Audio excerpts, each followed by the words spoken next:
Hi friends, എല്ലാവർക്കും നമസ്കാരം. ഇന്നൊരു ദോശയുടെ റെസിപ്പി ആയിട്ടാണ് വന്നിട്ടുള്ളത്. ഇത് നമ്മൾ സാധാരണ ഉണ്ടാക്കുന്ന ദോശയേക്കാളും കുറച്ച് വ്യത്യാസമുള്ളൊരു ദോശയാണ്. നമ്മൾ അരി അരച്ച് വെച്ചിട്ട് ഫെർമെൻറ്റ് ചെയ്യാനൊന്നും വെക്കേണ്ട, പെട്ടെന്ന് തന്നെ നമുക്ക് ഈ ദോശ ഉണ്ടാക്കിയെടുക്കാൻ പറ്റും. പിന്നെ അതുപോലെ തന്നെ കുറച്ച് സ്പൈസി ആയിട്ടുള്ള ദോശയാണ്. പിന്നെ ഇതിൻ്റെ കൂട്ടത്തിൽ കഴിക്കാൻ പ്രത്യേകിച്ച് ഒരു ചമ്മന്തിയോ അല്ലെങ്കിൽ കറിയൊന്നും ആവശ്യമില്ല. ചായയുടെ കൂടെ തന്നെ വെറുതെ കഴിക്കാം, നല്ല ടേസ്റ്റാണ്. അപ്പോൾ നമുക്ക് എത്രയും പെട്ടെന്ന് ഇതെങ്ങനെയാണ് ഉണ്ടാക്കാൻ നോക്കാം. ഈ ദോശ ഉണ്ടാക്കാനായിട്ട് 1 കപ്പ് പൊന്നിയരി ഒന്ന് കുതിർത്തെടുത്തിട്ടുണ്ട്. ഈ അരി നമ്മൾ ഏകദേശം ഒരു 6 മണിക്കൂറോളം സോക്ക് ചെയ്യാനായിട്ട് വെക്കണം. ഇതിന് പകരമായിട്ട് നമുക്ക് ഇഡ്ഡലി അരി അതുപോലെ തന്നെ പച്ചരിയൊക്കെ എടുക്കാം. അപ്പോൾ ഇഡ്ഡലി അരിയും പച്ചരിയൊക്കെ എടുക്കുമ്പോൾ ഒരു 3-4 മണിക്കൂർ നേരമൊക്കെ സോക്ക് ചെയ്യാനായിട്ട് വെച്ചാൽ മതിയാവും. ഈ അരി നന്നായിട്ട് കഴുകിയെടുത്തതിന് ശേഷമായിരുന്നു സോക്ക് ചെയ്യാനായിട്ട് വെച്ചിട്ടുണ്ടായിരുന്നത്. ഇനി നമുക്ക് ഈ വെള്ളം ഊറ്റിയെടുത്തതിന് ശേഷം ഇതൊന്ന് അരച്ചെടുക്കാം. അപ്പോൾ അതിന് വേണ്ടി മിക്സിയുടെ വലിയ ജാർ എടുക്കാം, അതിലേക്ക് അരി ഇട്ട് കൊടുക്കാം. അതിനുശേഷം ഒരു 1/2 കപ്പ് വെള്ളം ഒഴിച്ചു കൊടുത്തിട്ട് ഇതൊന്ന് നന്നായി അരച്ചെടുക്കാം. ഇനി അരയ്ക്കുന്ന സമയത്ത് വെള്ളം കുറവായിട്ട് തോന്നുന്നുണ്ടെങ്കിൽ ആ സമയത്ത് വെള്ളം ഒഴിച്ചു കൊടുത്തിട്ട് ഇത് അഡ്ജസ്റ്റ് ചെയ്തെടുത്താൽ മതി. ഇതിന് നമ്മൾ സാധാരണ ദോശയ്ക്കൊക്കെ അരച്ചെടുക്കില്ലേ, ആ ഒരു രീതിയിലാണ് അരച്ചെടുക്കേണ്ടത്. അപ്പം ഇനി ഇതൊന്ന് അരച്ചെടുത്തിട്ട് കൊണ്ടുവരാം. ഇപ്പം നമ്മുടെ അരി ഇവിടെ അരച്ചെടുത്തിട്ടുണ്ട്. ഈ ഒരു കൺസിസ്റ്റൻസിയിലാണ് ഇത് അരച്ചെടുത്തിട്ടുള്ളത്. ഇതിന് നമ്മൾ നേരത്തെ 1/2 കപ്പ് വെള്ളം ഒഴിച്ചത് കൂടാതെ വീണ്ടും 1/2 കപ്പ് ഒഴിച്ചു കൊടുത്തിട്ടുണ്ട്. അപ്പോൾ ഏകദേശം 1 കപ്പ് വെള്ളമൊക്കെ ഞാനതിൽ ഒഴിച്ചു കൊടുത്തിട്ടുണ്ട്.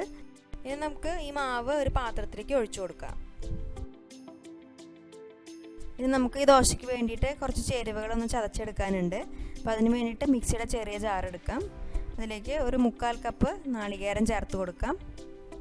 പിന്നെ ഏകദേശം ഒരു 1/2 ടീസ്പൂൺ നല്ല ജീരകം ചേർത്ത് കൊടുക്കാം. പിന്നെ ഒരു 10-15 ചെറിയ ഉള്ളി തൊലിയൊക്കെ കളഞ്ഞ് നന്നായിട്ട് കഴുകിയെടുത്തിട്ടുണ്ട്, അത് ഇതിൽ ചേർത്ത് കൊടുക്കാം. ഇതിപ്പോൾ എൻ്റെ കയ്യിലുള്ളത് ചെറിയ സൈസുള്ള ഉള്ളിയാണ്, അതുകൊണ്ടാണ് ഒരു 15 എണ്ണമൊക്കെ എടുത്തിട്ടുള്ളത്. ഇനിയിപ്പോൾ നിങ്ങളുടെ കയ്യിൽ കുറച്ചും കൂടി എളുപ്പത്തിലാണെന്നുണ്ടെങ്കിൽ ഒരു 5 എണ്ണം 6 എണ്ണമൊക്കെ എടുത്താൽ മതിയാവും. അതിനുശേഷം നമുക്ക് ഒരു 2 വറ്റൽമുളകും പിന്നെ ഒരു പച്ചമുളകും ചേർത്ത് കൊടുക്കാം. പിന്നെ ഈ ദോശ കുറച്ച് എരിവോട് കൂടിയിട്ടുള്ള ദോശയാണ്. എരിവുണ്ടെങ്കിലാണ് നല്ല ടേസ്റ്റ് ഉണ്ടാവുള്ളൂ. അപ്പോൾ എരിവിൻ്റെ അളവ് നമുക്ക് എത്രയാണോ വേണ്ടത് അതിനനുസരിച്ച് ചേർത്ത് കൊടുക്കാം. ഇനി നമുക്ക് കുറച്ച് കറിവേപ്പില ചേർത്ത് കൊടുക്കാം. അതിനുശേഷം ഇതെല്ലാം കൂടി ഒന്ന് ക്രഷ് ചെയ്തെടുക്കാം. ഇത് നമ്മൾ അവിയലിനൊക്കെ ചതച്ചെടുക്കില്ല, ആ ഒരു രീതിയിലാണ് ചതച്ചെടുക്കേണ്ടത്. അപ്പോൾ ഇതെല്ലാം നന്നായിട്ട് ചതച്ചെടുത്തിട്ടുണ്ട്. ഇനി ഇത് നമ്മൾ നേരത്തെ അരച്ചു വെച്ചിട്ടുള്ള അരിമാവിൽ ചേർത്ത് കൊടുക്കാം. ഇനി നമുക്ക് അതിലേക്ക് ആവശ്യത്തിനുള്ള ഉപ്പ് ചേർത്ത് കൊടുക്കാം. ഇതെല്ലാം കൂടിയിട്ട് നന്നായിട്ടൊന്ന് മിക്സ് ചെയ്തെടുക്കാം.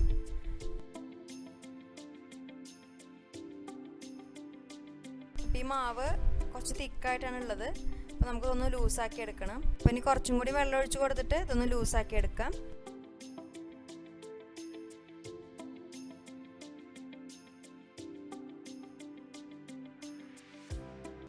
ഇപ്പോൾ ഏകദേശം ഒരു 1/2 കപ്പ് വെള്ളം വീണ്ടും ഒഴിച്ചു കൊടുത്തിട്ടുണ്ട്. ഇപ്പോൾ ഈ ഒരു കൺസിസ്റ്റൻസിയിലാണ് നമുക്ക് മാവ് വേണ്ടത്. അധികം തിക്കാവാനും പാടില്ല, അധികം ലൂസാവാനും പാടില്ല. ഇപ്പോൾ നമ്മുടെ ദോശമാവ് റെഡി ആയിട്ടുണ്ട്. ഇനി നമുക്കത് ഉണ്ടാക്കിയെടുക്കാം. അപ്പോൾ അതിന് വേണ്ടിയിട്ടൊരു പാൻ അടുപ്പത്ത് വെച്ചിട്ടുണ്ട്. ഞാനിപ്പോൾ ഇത് നോൺ സ്റ്റിക്ക് പാനിലാണ് ഉണ്ടാക്കിയെടുക്കുന്നത്. ഇനിയിപ്പോൾ നിങ്ങളുടെ കയ്യിൽ ഇരുമ്പിൻ്റെ ദോശക്കല്ലുണ്ടെങ്കിൽ അത് ഉപയോഗിക്കാം. അതിലുണ്ടാക്കുമ്പോൾ ഈ ദോശയ്ക്ക് ഒരു പ്രത്യേക ടേസ്റ്റാണ്. ഇപ്പോൾ പാൻ ഏകദേശം ഒന്ന് ചൂടായി വന്നിട്ടുണ്ട്. ഒരുപാട് ചൂട് കൂടി കഴിഞ്ഞാൽ നമുക്ക് ഈ ദോശ ശരിക്കും പരത്തിയെടുക്കാൻ പറ്റില്ല. അപ്പോൾ ഒരു മീഡിയം ചൂടാകുമ്പോൾ തന്നെ നമുക്ക് മാവ് ഒഴിച്ചു കൊടുക്കാം.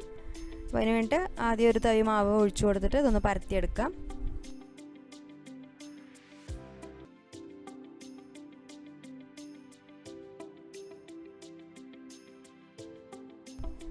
ഇനി ഈ ദോശയുടെ മേലെയും സൈഡിലൊക്കെ നമുക്ക് കുറച്ച് വെളിച്ചെണ്ണ ഒന്ന് തൂവി കൊടുക്കാം. അത്യാവശ്യം വെളിച്ചെണ്ണ ഒഴിച്ചു കൊടുക്കണം, അപ്പോഴാണ് നല്ല ടേസ്റ്റ് ഉണ്ടാവുള്ളൂ. വെളിച്ചെണ്ണ തന്നെ ഒഴിച്ചു കൊടുക്കണം. ഇനിയിപ്പോൾ വെളിച്ചെണ്ണയ്ക്ക് പകരമായിട്ട് നമ്മൾ നല്ലെണ്ണയോ അല്ലെങ്കിൽ സൺഫ്ലവർ ഓയിലൊക്കെയാണ് ഒഴിച്ചു കൊടുക്കുന്നത് വെച്ചാലും അതിൻ്റെ പെർഫെക്റ്റ് ആയിട്ടുള്ള ടേസ്റ്റ് കിട്ടില്ല. ഇനി നമുക്കതൊരു മീഡിയം ഫ്ലെയിമിലിട്ടിട്ട് ഒന്ന് മൊരിയിച്ചെടുക്കാം. ഒരു സൈഡ് നന്നായിട്ട് കുക്കായി വന്നിട്ടുണ്ട്. ഇനി നമുക്കത് തിരിച്ചിട്ടിട്ട് മറ്റേ സൈഡ് ഇതുപോലെ തന്നെ മൊരിയിച്ചെടുക്കാം.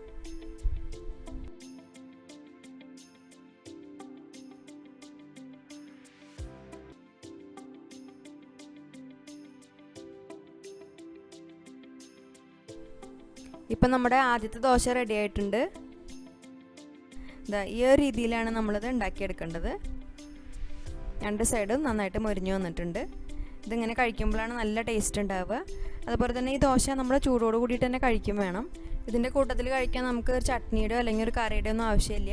നല്ല ചൂടോട് കൂടി ചായയുടെ കൂടെ തന്നെ കഴിക്കാം. ഇത് കട്ടൻ ചായയുടെയും കട്ടൻ കാപ്പിയുടെ ഒക്കെ കൂടെ കഴിക്കുമ്പോഴാണ് കൂടുതൽ ടേസ്റ്റായിട്ട് തോന്നിയിട്ടുള്ളത്. പിന്നെ നമുക്കത് ബ്രേക്ക്ഫാസ്റ്റ് ആയിട്ടും ഉണ്ടാക്കാം, അതുപോലെ തന്നെ 4 മണി പലഹാരമായിട്ടും കഴിക്കാം. പിന്നെ കുട്ടികൾക്കൊക്കെ നമ്മളിത് കൊടുക്കുകയാണെന്നുണ്ടെങ്കിൽ പഞ്ചസാര കൂട്ടിയിട്ട് കൊടുക്കാം. ഇതുപോലെ ഇനി നമുക്ക് ബാക്കിയുള്ള ദോശ ഉണ്ടാക്കിയെടുക്കാം.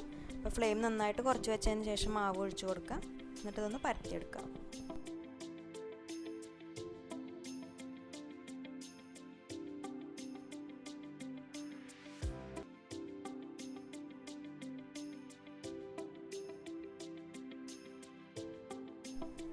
അപ്പോൾ ഈ ഇൻസ്റ്റൻറ്റ് ദോശയുടെ റെസിപ്പി എല്ലാവർക്കും ഇഷ്ടപ്പെട്ടു എന്ന് വിചാരിക്കുന്നു.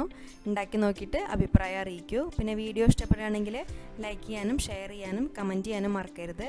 അതുപോലെ ഈ ചാനൽ ഇതുവരെ സബ്സ്ക്രൈബ് ചെയ്യാത്തവരൊന്ന് സബ്സ്ക്രൈബ് ചെയ്തോളൂ. സബ്സ്ക്രൈബ് ചെയ്യുമ്പോൾ പുതിയ വീഡിയോസിൻ്റെ നോട്ടിഫിക്കേഷൻ കിട്ടാനായിട്ട് സബ്സ്ക്രൈബ് ബട്ടൻ്റെ അടുത്തൊരു ബെല്ലൈക്കൺ കൂടി ഉണ്ട്, അതൊന്ന് ക്ലിക്ക് ചെയ്തോളൂ. അപ്പോൾ ഇനി നല്ലൊരു റെസിപ്പിയായിട്ട് വീണ്ടും കാണാം. താങ്ക്